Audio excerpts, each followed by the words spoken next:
J'aimerais que j'aimerais que ce soit vu et que les Algériens sachent que quelque part, il y a des Algériens qui ont beaucoup souffert d'être détachés de leur pays. Mes grands-parents, entre autres, qui sont morts sans jamais revoir leur pays avec un cœur gros comme ça parce qu'ils avaient tout laissé là-bas, quoi. Leur famille, leur pays, leur culture, ils n'avaient rien. Ils avaient que les souvenirs.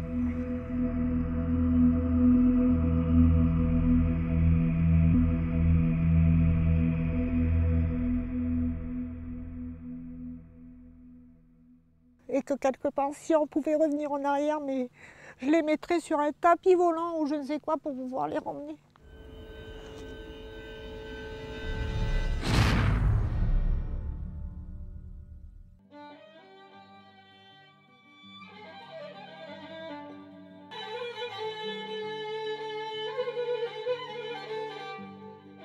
هذه الأرض التي هي ملك للجزائريين، هذه الأرض التي هي تنطق بجزائريتها صارت يا للأسف ملك لأوروبا من كل محافظات فرنسا، من الألزاس ومن المالطيين ومن الإسبان، ومن ما جنسته فرنسا في الجزائر في أرض الجزائر، وهو من أسباب ثورة المقرني.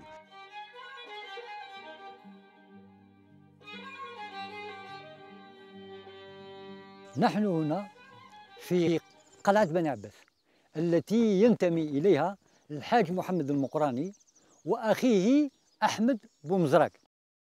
والحاج محمد المقراني ليس هو شخصية علمية أو دينية، بل هو شخصية سياسية وعسكرية. تجمع حوله الشعب في هذه المنطقة، منطقة البيبان، ثم قام باتصال مع زاوية الشيخ الحداد الرحمانية التي لها قوة شعبية يعني عظيمة.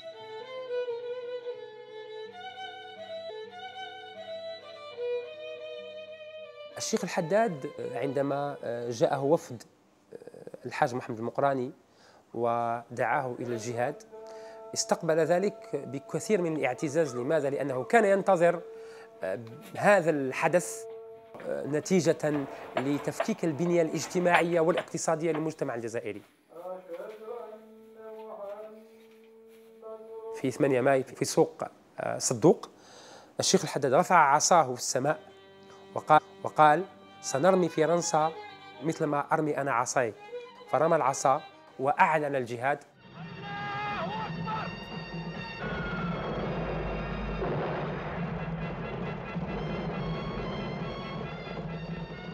ومن هنا من هذه الأرض الطيبة سهول مجانة العتيقة اندلعت انتفاضة الحاج محمد المقراني والشيخ الحداد. اتجهت قوات الحاج محمد المقراني من مجانة على 3 محاور.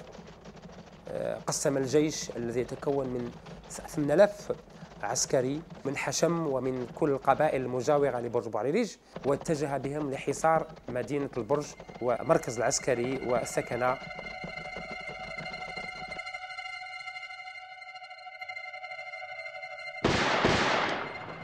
هذا الحصار رغم ما كانت السلطات الفرنسية من معدات عسكرية إلا أنها واجهت صعوبة كبيرة في اختراق الحصار الذي أداه الحاج محمد المقراني بامتياز.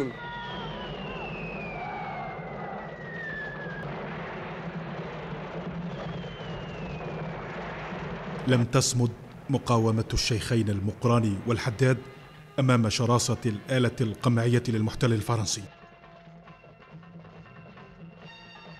فبعد نحو شهرين من المقاومة في العام 1871 يستشهد الشيخ محمد المقراني ويعتقل الشيخ محمد أمزيان الحداد ليموت لاحقا في سجن الاحتلال.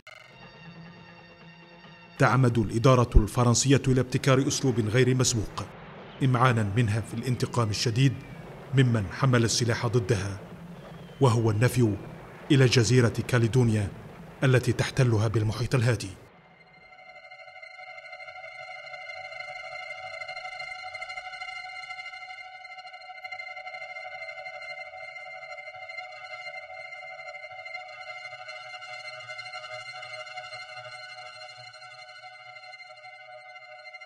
جميع القادة يتقدمهم أبو مزراق المقراني شقيق الشهيد زعيم المقاومة ونجلاء الشيخ الحداد محمد وعزيز، ينقلون والمئات الآخرون من المقاتلين الأشداء من موانئ فرنسية في رحلات الموت والعذاب إلى كاليدونيا الجديدة بدءا من شهر يونيو حزيران في العام 1873. وتؤكد الأرقام أن فرنسا نفت من الجزائريين تحديدا 2106 أشخاص عبر فترات متباعدة حتى نهاية القرن ال19. أخذوا من قسنطينة إلى تولون، ومن تولون ركبوا إلى كاليدونيا. أخذوا معهم الزاد المتكون من التمر والماء. النفي الذي تعرض له القادة وحتى الجنود الأشاوس وحتى شخصيات النافذة والفاعلة في قبائل الجزائرية، لأنه لو تنظر إلى الأسماء التي نفيت من وهران إلى غاية عنابة ومن الجنوب إلى الشمال، كل هذه الشخصيات عندها امتدادات أسرية. فتفتيت المجتمع الجزائري انطلق من هذا التصور الذي أتى به مجموعة من الخبراء الفرنسيين. أول خطوة قام بها الاستعمار الفرنسي هو قتل العلماء والمفكرين والذين لم يتمكن من قتلهم نظرا لمكانتهم العائلية والعلمية والفكرية داخل المجتمع الجزائري. جمعتهم وهجرتهم إلى كاليدونيا لعزلهم عن العالم ولجعلهم يموتون من خلال الطبيعة التي تعرفها جزيرة كاليدونيا آنذاك. وقبل وصولهم بحوالي 15 يوم نفذ التمر وما عليهم إلا أن يأكلوا أكل البحارة الفرنسيين المتكون من لحم المملح للخنزير، فرفض الجميع أكل هذا اللحم. هناك من مات من شدة الجوع، وتمت الصلاة عليهم على ظهر الباخرة والقوا بهم في البحر. صاروا في هذه الأصقاع البعيدة مقطعين محبوسين في أبشع صور القمع، في جزر خالية من كل مقومات يعني العيش، وخاصة أنهم يعرفون أنهم لا يرجعون إلى البلاد.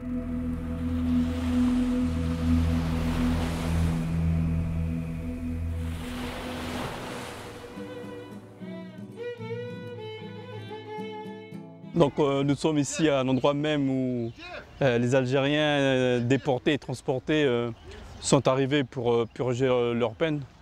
Le premier qui est arrivé, le paysage qu'il a dû voir lorsqu'il est arrivé d'Algérie.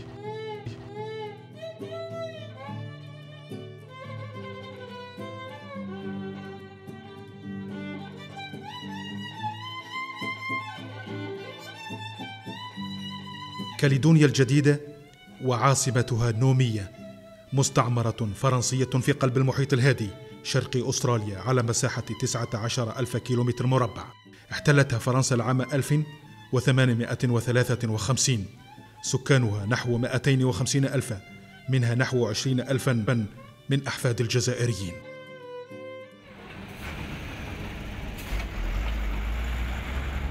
سعت فرنسا إلى تشييد عمران ذي وجه غربي بسواعد المنفيين المقهورين الجزائريين كما الفرنسيين الثائرين فيما يعرف آنذاك بثوار بلدية باريس في العام 1871.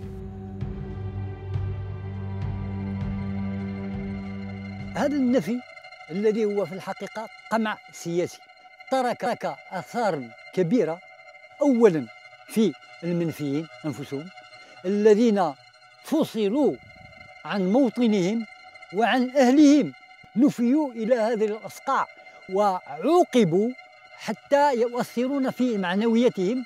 هناك الجزائريين الذين تضرروا كثيرا من فقدان أبنائهم المجاهدين إلى الأبد.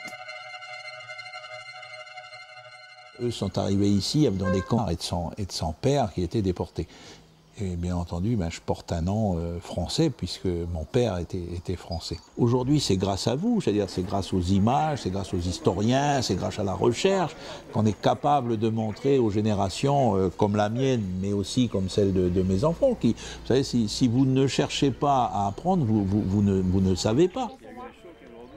Mon père qui n'avait jamais connu l'Algérie, mes oncles, ils n'avaient jamais connu l'Algérie.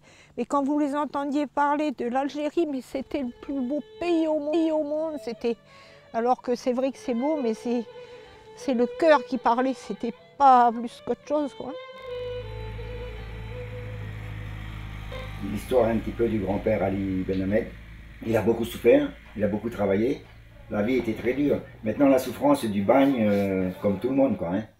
On leur faisait pas de cadeaux, bon, c'est sûr. Mon père me racontait de l'histoire des vieux. On leur faisait creuser leur tombe et on les jouait au cas et on les jouait au cas et puis on les faisait coucher dedans et puis on leur foutait une balle dans la tête, quoi. Surtout fait par les Corses qui étaient, il paraît, très très durs, les Corses.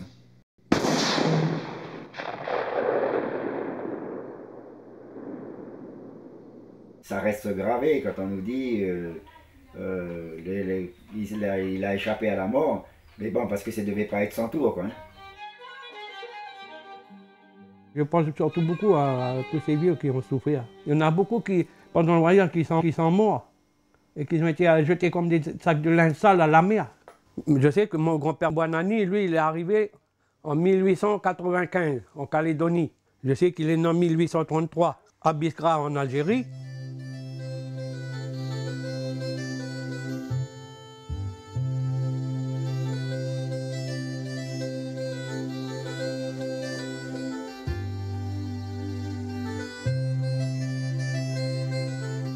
Ils ont fait leur peine et ensuite on leur a dit voilà ce que vous avez, un morceau de terrain, puis vous faites.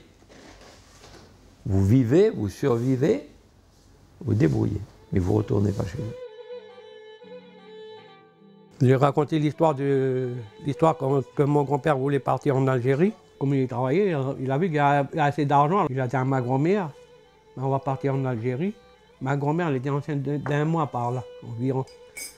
De mon père, Avant, il n'y avait pas de quai, c'était à Nouville, le quai à l'île Nou. De quai, c'était à Nouville, le quai à l'île Nou, là-bas.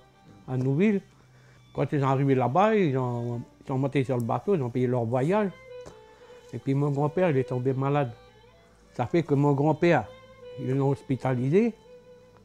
Et puis il est mort à l'hôpital, là-bas, à Nouville. Ça fait que ma grand-mère, elle a dit qu'est-ce que je vais aller faire en Algérie, je ne connais personne. Elle est revenue en Essadio, mais enfin, on est algérien quand même. Et on est fiers d'être algérien. Ah oui.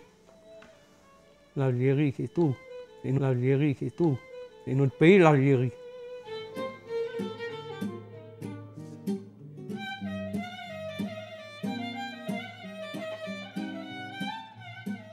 Le plus d'Algériens en Nouvelle-Calédonie, c'est sur la région de Bourail. Bourail, c'est environ. Ensuite, il y en a un peu à Nouméa. Il y en a un peu dans le nord sur Koné-Point-Bout et un peu sur Yaté. Voilà à peu près ce qui est dans les quartiers, qu'ils habitent encore les Arabes.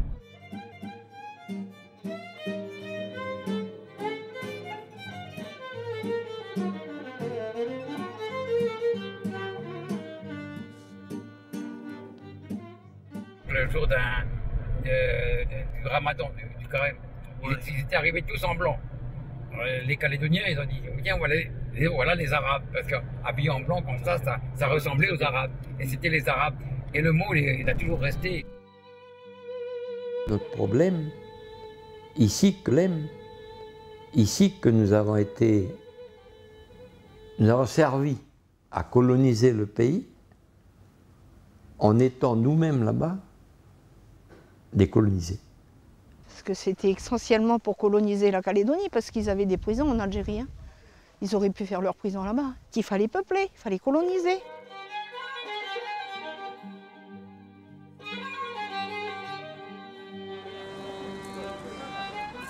الأحفاد في كالودينا لهم الحق أن يرفعوا دعوة أمام الرأي العام الدولي لهذه الجريمة التي ارتكبت ليس باتجاه المادي كما يفكرون الآن، وإنما للتاريخ وللجريمة التي وقعت في حقهم وفي حق أصولهم، ولا تموت هذه الجريمة بالتقادم.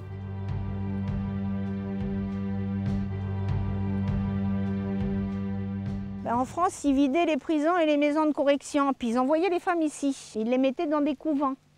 Ils étaient gardés par des bonnes sœurs avec le revolver à la ceinture. Et puis à la ceinture.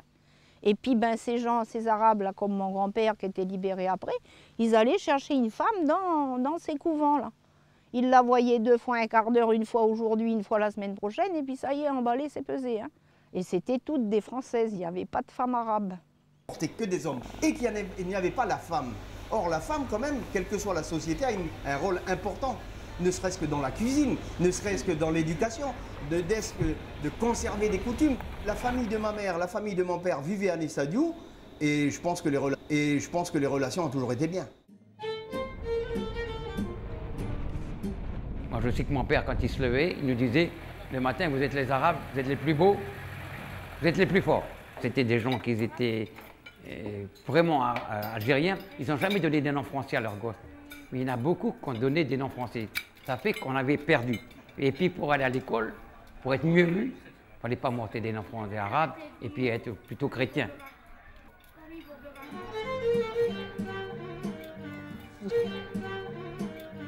Vous savez comment ils ont survécu? C'est la solidarité qui les a aidés, sinon ils seraient tous morts.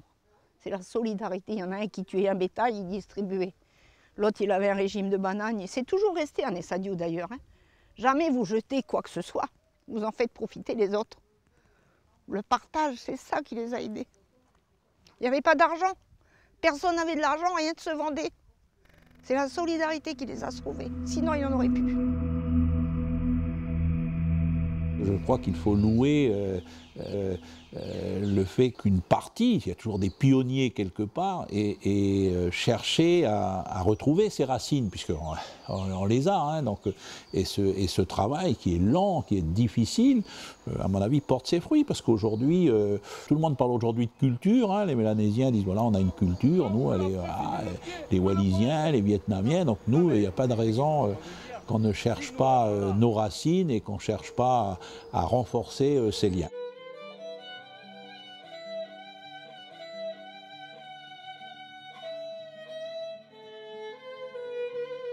C'est là,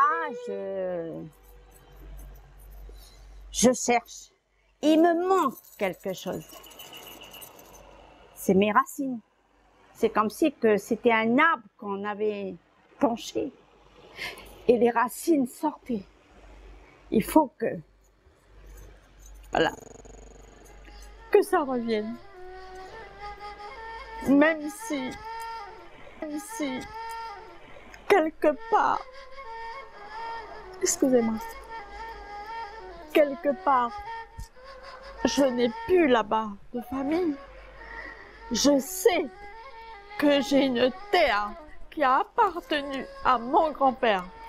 C'est sacré chez nous, sacré. Et j'ai un regret. Le regret que j'ai, c'est que ma mère ne m'a pas autorisé à voir plus souvent mon père pour apprendre l'arabe, pour me parler. C'était tabou. Bismillah, Bismillah, Allah. Alif, B, T, C, Jim, Ha, Ha. Alif, Bae, Tae, T, Se, Jim. Après, alhamdulillah, salam alaikum.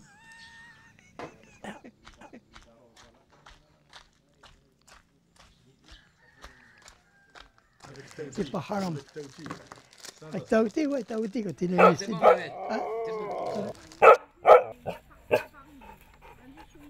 il a bien connu mon père.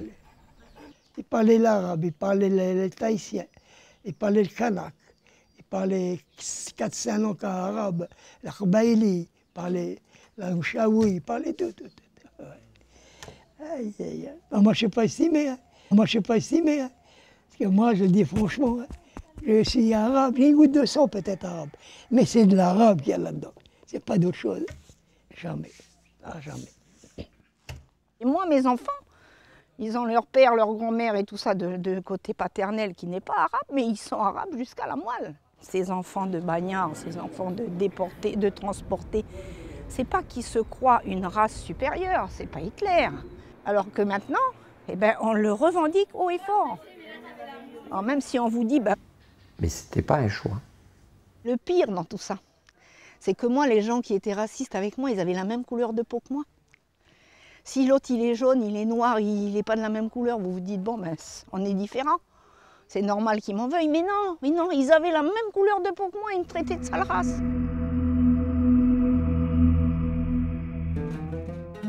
Je suis très fière en regardant la mer de me dire que là, sur cette même terre de Nessadiou, où qu'il y a la mosquée, pas loin il y a la mer, et cette mer-là pourrait un jour m'emmener vers mes racines. Comme mon père a fait le sens contraire de l'Algérie jusqu'à là, mais dans des conditions inimaginables, inhumaines. Je pense qu'on peut relever la tête et dire, moi, personnellement, Lucette Ouiba Benamar, je suis très fière. Je suis très fière d'avoir eu un père, un grand-père déporté, sacrifié. C'est pour ça que je lève la tête et jusqu'à ma mort, je la laisserai lever. C'est pour le nom des Ouiba Benamar. Voilà.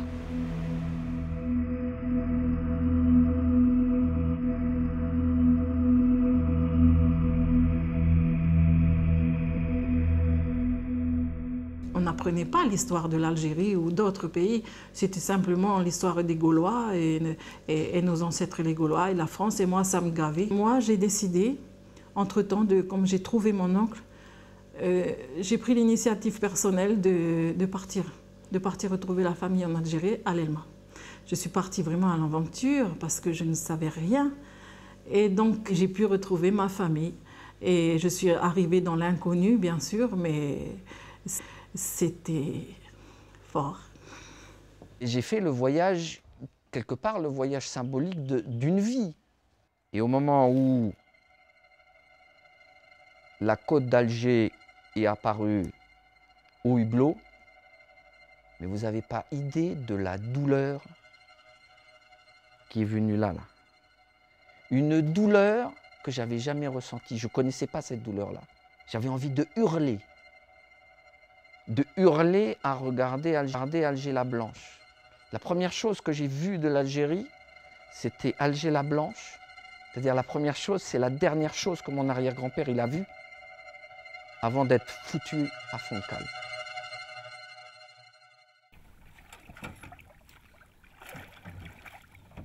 On est parti dans la montagne, à Djidjel. Il y avait peut-être 200 Boufnèches. De partout, ça sentait. C'est une tribu, hein, les Boufnèches. Hein. Ça sentait de partout. Mais il y a des blancs, des noirs, des jaunes. Il dit ça, c'est un Boufnèche. Oh, et là, on arrive. Et là, on arrive.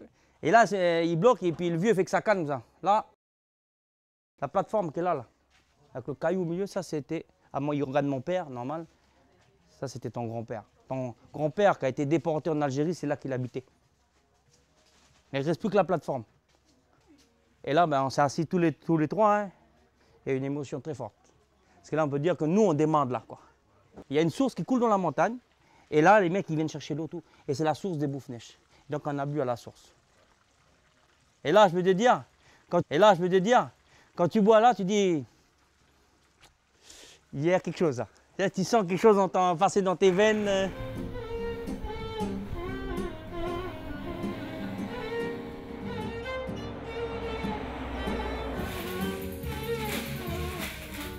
Ce que je souhaite, c'est d'aller visiter l'Algérie. J'aimerais retrouver des liens, retrouver des descendants de mon arrière-grand-père. Je me chercherai toujours au niveau de l'identité et tout. Il me manque une partie de mon histoire.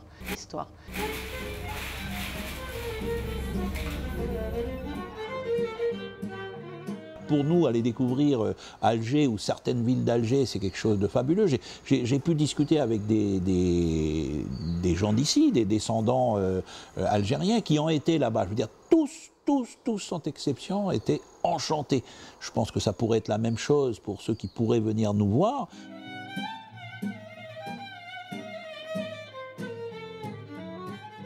Dans ce cœur, il y a de l'amour, beaucoup d'amour.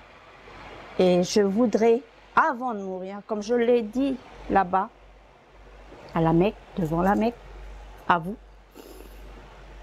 avant de mourir, j'aimerais bien, ne serait-ce que d'avoir un coup de fil d'un lointain petit cousin, ou je ne sais pas, quelqu'un qui m'appelle en me disant « Tu es de mon sang ».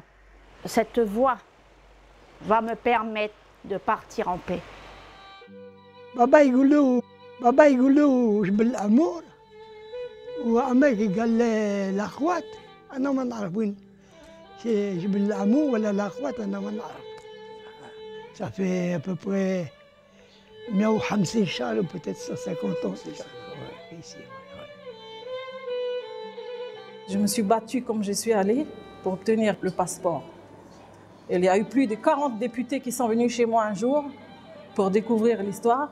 D'abord, quand j'ai eu le refus du visa, j'ai dit « Pourquoi vous me refusez un visa? Expliquez-moi pourquoi vous avez laissé mon grand-père dans le Pacifique.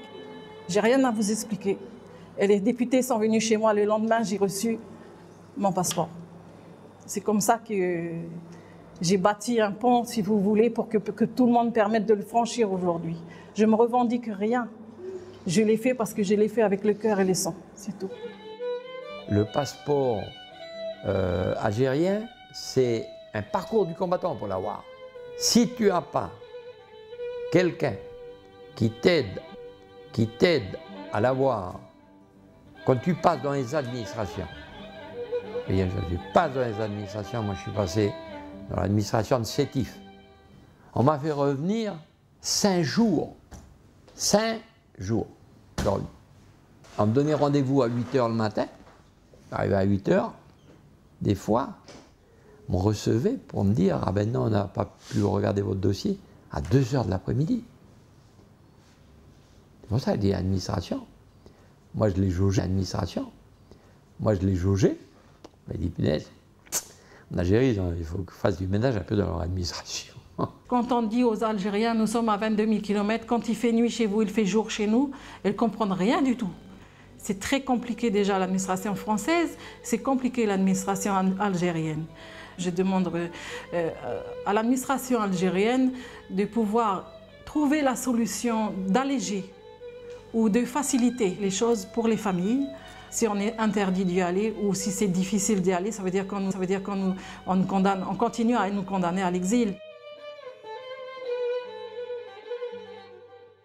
هذه القوانين لا تمنع هؤلاء المهجرين للاتصال بعائلاتهم والانتماء إلى مرجعيتهم الأصلية الجزائرية الأمازيغية، وبهذا يعني لا فيهم كثير لأنهم ينتمون إلى العائلة الأصيلة، يعني هم ليس من الدرجة الثانية أو الثالثة كما يتخيلون، بل هم من الأصول الفكرية والأصيلة التي صنعت هذا المجتمع وما هو عليه الآن.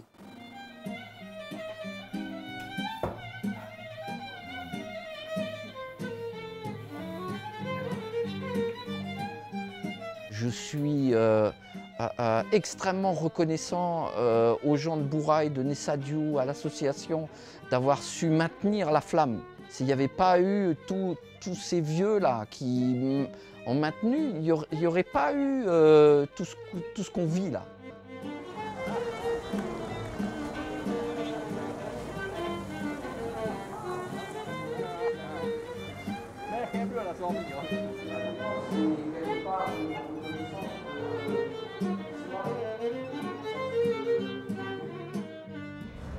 À Nessadiou, nous, on a gardé, on a su garder les coutumes, les traditions des vieux, la façon de vivre des vieux, le partage. C'est-à-dire que lorsque, par exemple, à 11 h, il y a des gens qui arrivent parmi nous, eh bien, on partage. Même qu'il n'y a pas assez, mais on fera le nécessaire pour que tout le monde puisse manger. On a gardé ces coutumes par rapport à l'islam. L'islam a fait beaucoup, parce que dans tous les autres villages où l'islam a disparu, des descendants d'Algériens, ils n'ont pas gardé ces coutumes-là. Ils n'ont pas les mêmes traditions. Ma passion pour le cheval, j'arrive à la vivre, c'est bien grâce à lui, à mon père et à mon grand-père. Aujourd'hui, donc, je suis bien sur les terres de mon grand-père. Donc, voilà, je peux que lui rendre hommage. Même de nos jours, on retrouve beaucoup de descendants d'Algériens qui ont des liens avec le cheval. C'est des personnes qui ont contribué longuement à l'élevage et au développement du sport hippique en Calédonie.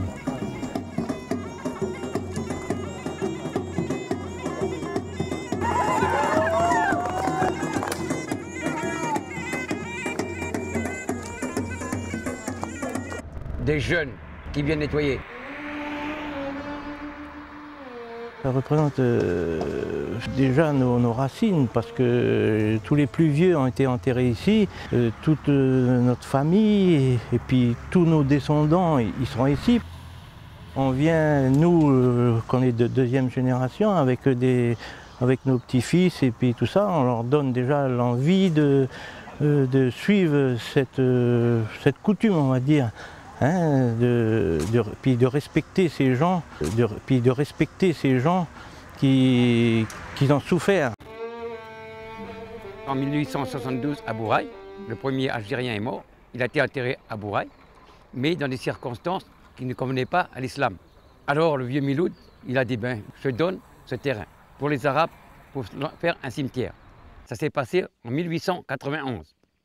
La mairie n'avait plus rien à voir. Pas de subvention, rien de donné.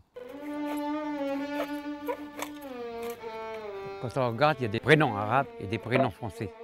Pour être mieux vu dans le pays, eh ben, il fallait porter un nom français. Pour aller aux bonnes écoles, il fallait porter un nom français. Ce qui fait que les vieux donnaient des noms français pour protéger leurs enfants.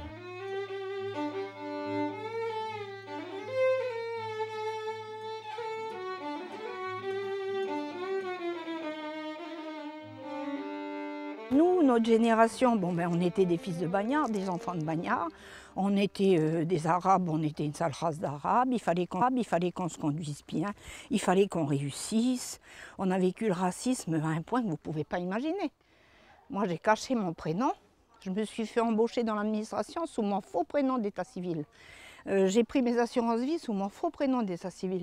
Et après, quand j'ai été pour être à la retraite et puis pour toucher mes assurances vie, ben, il a fallu que je justifie cette identité. J'avais pris mon prénom arabe. Parce qu'après, une fois que j'étais mariée, bon, c'est vrai qu'en étant jeune fille, c'était Abdelkader, donc ben voilà, hein, là vous pouvez pas là vous pouvez pas le cacher. Vous êtes arabe, plus arabe que ça, tu meurs, quoi. Et après, quand j'ai été mariée, que j'ai pris le nom de mon mari, en ayant mon prénom français et mon nom de mariée, j'avais plus de traces, si vous voulez, de mon ethnie. Grand-père Bouffnech a été irondé, c'était un musulman. Ma grand-mère n'avait pas le droit, elle avait sa cuisine à part, parce qu'au début, elle était chrétienne. Il était droit. Il était droit, il était sévère, mais il était droit, mon grand-père. Et là, je suis sur la tombe de mon grand-père, Belkacem Bouffnech Ben Ahmed. Il est arrivé ici en 1896, à Pointe-Bout. Et ensuite, il s'est marié à Vaud en 1910 et il est venu s'installer à Nessadiou, car il savait qu'il y avait un cimetière musulman dans ce village. Mais souvent, il disait quand même à mon père, il racontait avec aux vieux, qu'il aurait aimé retourner en Algérie parce qu'ici, il était bien, mais ce n'était pas chez lui. On est un peu troublé quand on parle d'eux. On ne sait plus quoi dire. Mais dans le cœur, il y a toujours quelque chose qui va au-delà de ce qu'on peut dire, qu'on ne peut pas exprimer, qu'on ne peut pas dire. Mais c'est renfermé ici.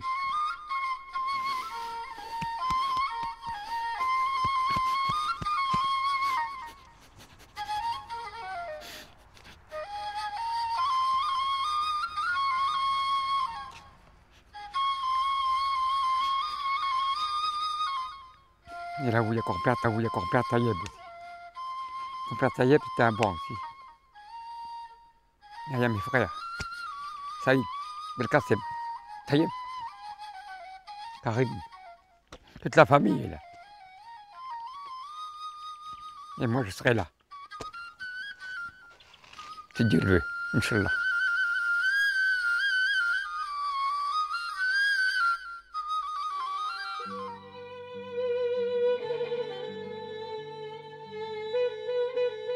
Mon grand-père maternel, il s'est fait condamner à la place de son frère. Mais son frère, quand il s'est vu mourir en Algérie, il a appelé ses enfants et il a dit, si vous avez l'occasion de raconter à nous, ses descendants, dit mon frère, il doit être mort, que finalement c'est eux qui devraient être ici et nous là-bas. Mais il n'a jamais dit à sa famille. Il chantait, il avait une flûte, il chantait le soir au crépuscule quand il avait un peu le cafard. J'ai été condamné, je suis innocent, j'ai été condamné à la place d'un autre, mais il n'a jamais dit que c'était à la place de son frère. À la place de son frère.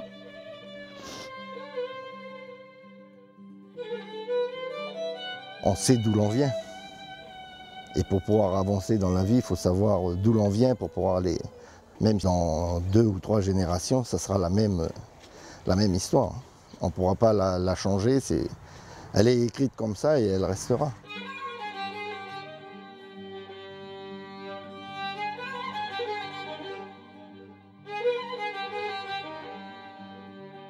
L'identité algérienne, l'identité arabe comme on dit ici, oui, on la revendique.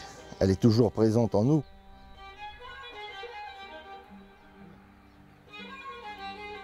Ce dont on a besoin, qui a été à chaque fois traduit auprès des autorités algériennes qu'on a pu rencontrer, c'est de dire il faut ici installer un couple de professeurs d'arabe à Bouraï, parce que la population algérienne, lorsqu'elle a été libérée, elle a été à 90% libérée à Bouraï. On a perdu un peu notre identité, quoi, hein. Mais c'est pas simple.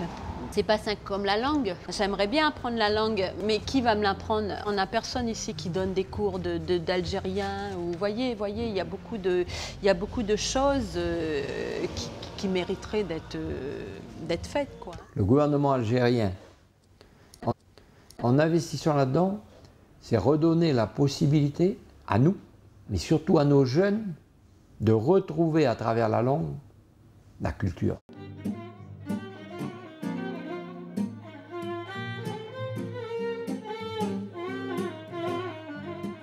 On aimerait beaucoup avoir notre identité algérienne. Ça nous tient beaucoup à cœur de pouvoir repartir au pays, de vivre là-bas, de rester là-bas, avec la famille, les enfants. Et c'est un grand combat. Alhamdulillah, c'est notre combat et Inch'Allah, on espère pouvoir réussir à retourner au pays.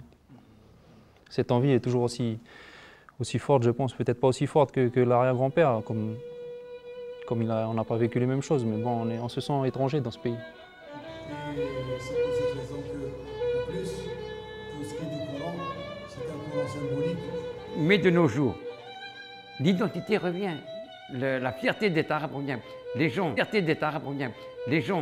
redonnent des noms arabes à leurs enfants. Ils ont repris la religion.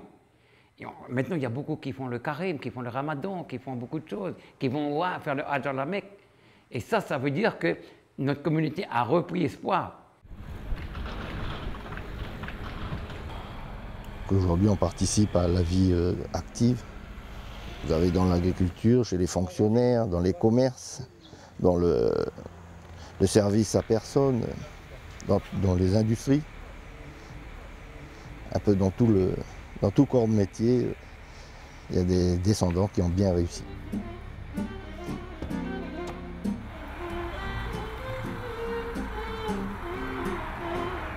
Mon avenir, il est ici. Donc, je me sens profondément calédonien, avant tout. En même temps, après, je me sens aussi, quelque part, un peu algérien. On nous a transmis l'amour de l'Algérie. Quand je dis il, c'est mes grands-parents. Mes grands-parents. On a vécu à l'Issadiou, comme il disait Christophe Sand, là où a été maintenue la flamme. Donc dans cet environnement-là, on n'a pu que grandir avec l'amour de l'Algérie, se sentir différent des autres. Légumes, et ça, carottes. Combien?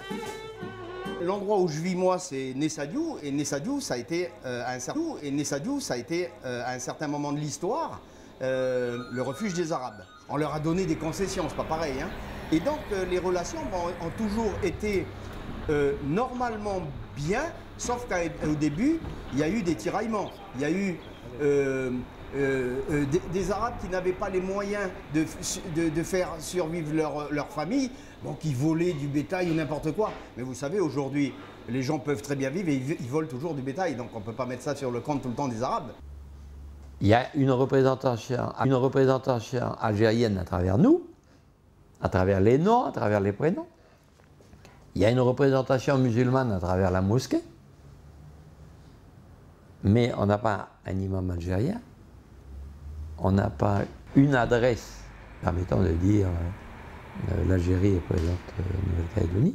La grande majorité, en fait, qui se réclame de l'islam aujourd'hui, c'est surtout des gens, justement, c'est plutôt une identité que de pratiquer consciemment la religion, quoi.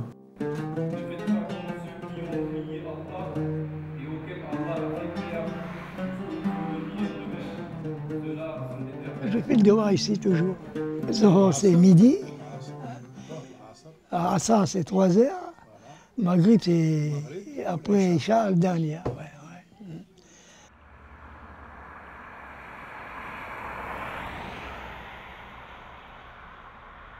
Chaque individu vit son islam différemment. Il y a ceux qui pratiquent régulièrement les 5 piliers, hein, les prières. C'est de dire j'appartiens à la religion de nos ancêtres. أعوذ بالله من الشيطان الرجيم بسم الله الرحمن الرحيم الحمد لله رب العالمين الرحمن الرحيم مالك يوم الدين إياك نعبد وإياك نستعين. On lit le Coran, on mémorise le Coran, alhamdulillah. Mais c'est vrai qu'avec la langue arabe, quand on parle arabe, quand on lit l'arabe, on n'a pas les mêmes sens, on n'a pas les mêmes mots. Donc la traduction en français c'est bien, mais au bout d'un moment, il faut parler l'arabe. Si on veut apprendre l'arabe, on est obligé de partir d'ici. On essaie de se réunir pour la prière du vendredi, même si c'est difficile de se réunir. Après, on essaie de faire la prière chaque soir. Je fais un peu l'imam, mais on essaye en tout cas d'établir la prière du vendredi.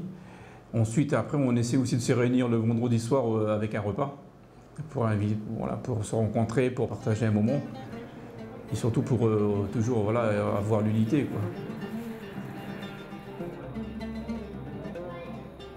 Lorsqu'il y a des morts, on fait la prière de janaza. Lorsqu'il y a quelqu'un qui décède, on fait des sadakas au cimetière. Donc on essaye de maintenir vraiment tout ce qui est en rapport avec notre religion et tout ce qu'ont fait nos anciens, quoi.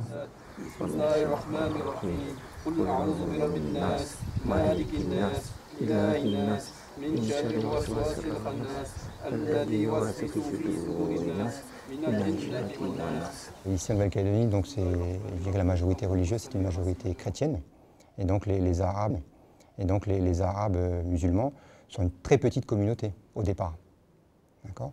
Et après, elle a pris de l'ampleur avec les arrivées aussi des Indonésiens, qui eux sont de confession musulmane. Donc ils sont venus grossir un petit peu le rang des musulmans. Grâce à l'islam et grâce aussi à cette fierté des descendants d'Algériens, on est encore un village qu'on nous appelle la Petite Afrique. Et j'espère qu'on va refaire des demandes et recontacter le président de France pour qu'ils essayent avec l'Algérie de faire qu'on ait une communauté, qu'on est reconnu dans le monde, qu'on a une maison, comme on appelle la maison de la Calédonie en France, et la maison de l'Algérie en Calédonie. Voilà, moi, ce que je voudrais, avant de mourir, qu'on est en Nouvelle-Calédonie, pour les enfants, pour notre communauté.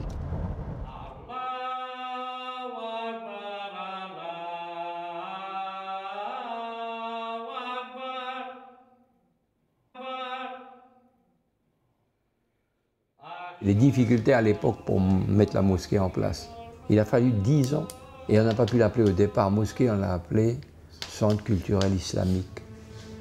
Tout ça parce qu'il fallait cacher. Cacher encore, parce que le terme mosquée faisait peur. À l'époque, ben, c'est le gouvernement Pasqua. Hein.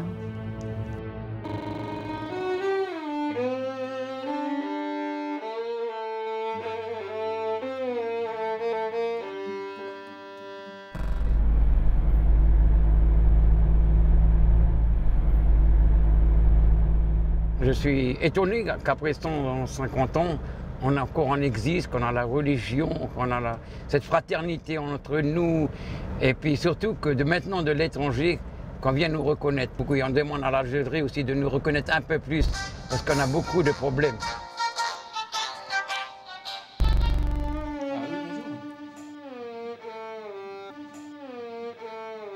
بعد مرارة طويلة دامت 30 سنة من النفي، سمح للقائد بومزراق المقروني بالعودة إلى الجزائر في العام 1904 ليتوفى بعد سنة من ذلك. أما نجلاء الشيخ الحداد فكلاهما فر من كاليدونيا سنوات النفي الأولى باتجاه مكة المكرمة، حيث توفي الشيخ محمد هناك، بينما وهو يحاول عائدا إلى الجزائر عبر فرنسا توفي الشيخ عزيز فجأة في العام 1895 بباريس، وينقل جثمانه لاحقا ليدفن في أرض أجداده. لكن حلم العودة لم يتحقق لجل المنفيين لتمتزج دماؤهم بالآخر في هذه الجزيرة.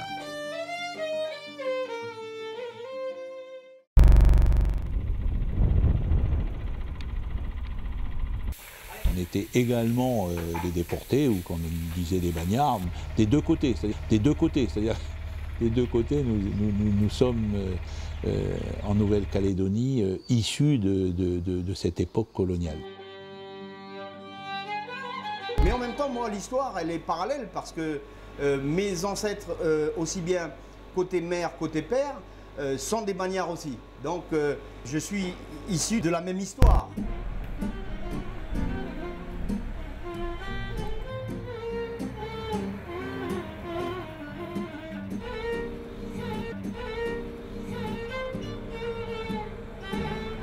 Les Arabes, c'était presque des déportés politiques, c'était pas des délinquants ni quoi que ce soit, hein, quand même. Hein.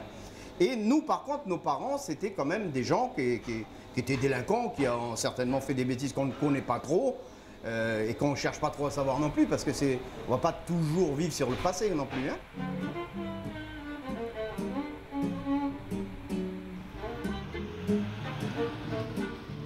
C'est l'histoire qui fait que quelquefois, il y a des situations personnelles, humaines, qui font que les gens se retrouvent à des endroits où ils ne devraient pas être au départ. Mais après, je pense qu'il y a ce brassage culturel, ethnique, qui fait la richesse d'un pays aussi.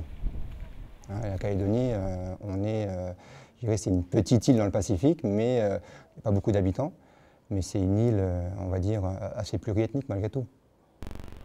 La communauté algérienne est à mon avis la plus grande, hein, puisqu'il y a une bonne quinzaine d'années, je crois qu'on en recensait près de 15 000 en comptant les descendants, qui ne portent pas malheureusement, donc ils sont un petit peu fendus dans la masse parce qu'ils n'ont pas forcément des noms arabes.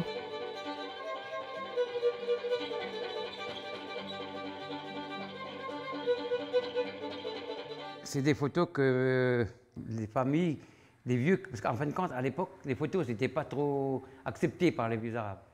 Mais notre famille à nous, ils ont fait des photos. Et on est heureux parce qu'on a des souvenirs. Et là, ben, il y a mon grand-père Tayeb, du côté de ma mère maternelle, et grand-père Tayeb. Et dans ce livre, ça explique un peu notre histoire, ce qu'on a fait après quand ils étaient là, mais quand ils sont partis. Ce livre, pour moi, il a une grande valeur. Et il y a des photos de tous les vieux que j'ai pu retrouver. Et il y en a beaucoup qui viennent le regarder. Tous les samedis, c'était la poule qu'on tuait. Il fallait tuer une poule. Il y avait 25, 30, 40 000. Et nous, on était à côté, on écoutait. Ils écoutaient en arabe parce qu'il ne fallait pas parler. On les écoutait parler en arabe. Parce que moi, j'ai connu les derniers déportés, les derniers, quoi. Ça fait qu'on les écoutait parler en arabe. Et déjà, moi, quand j'entendais parler arabe, ça me touchait du cœur. J'aurais tant aimé. Et c'était formidable. Quand j'étais aux anges quand je les entendais parler arabe. Mais de toute façon, maintenant, c'est pareil. Quand j'entends parler arabe à la télé, j'écoute, je suis de la musique, tout.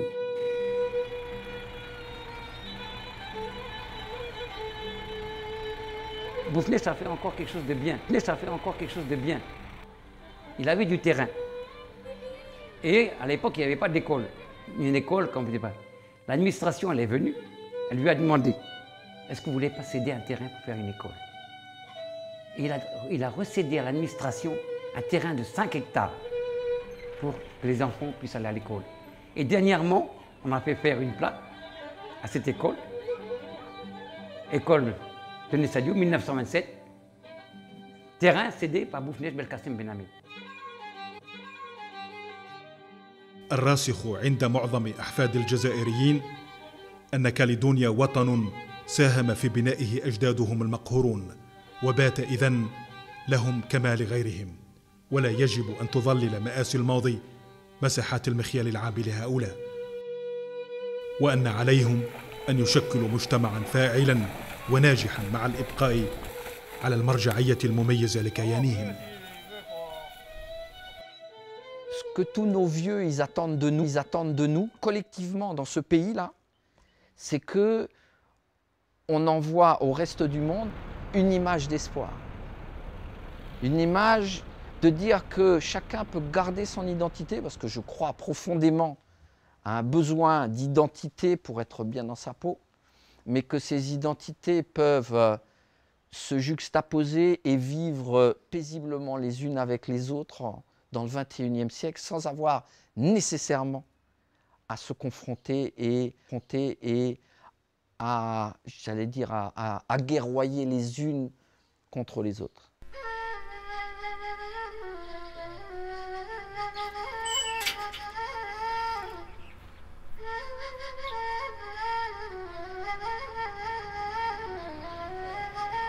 Mais pour tous ces pauvres vieux aussi, j'ai toujours une pensée. Parce qu'il faut penser à eux. Quand je prie pour eux. Un hommage parce qu'ils sont ici. Il ne faut pas les oublier, tous ces vieux qui sont là. Il ne faut pas les oublier. Il ne faut pas que les jeunes oublient tout ça qu'on a ici. Nous, on est bien ici, mais eux, ils ont souffert. Il ne faut jamais oublier ça. Jamais. Jamais.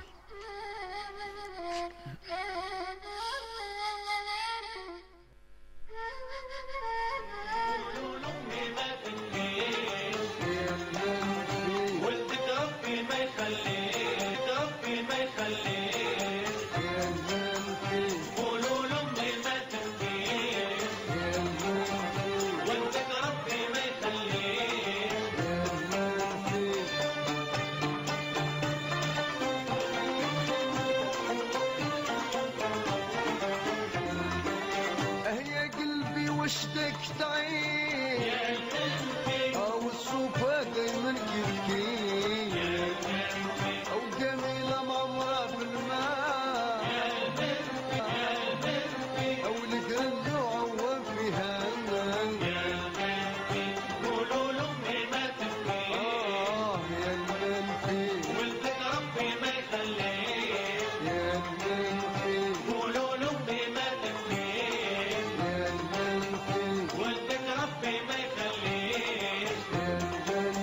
الصبر يا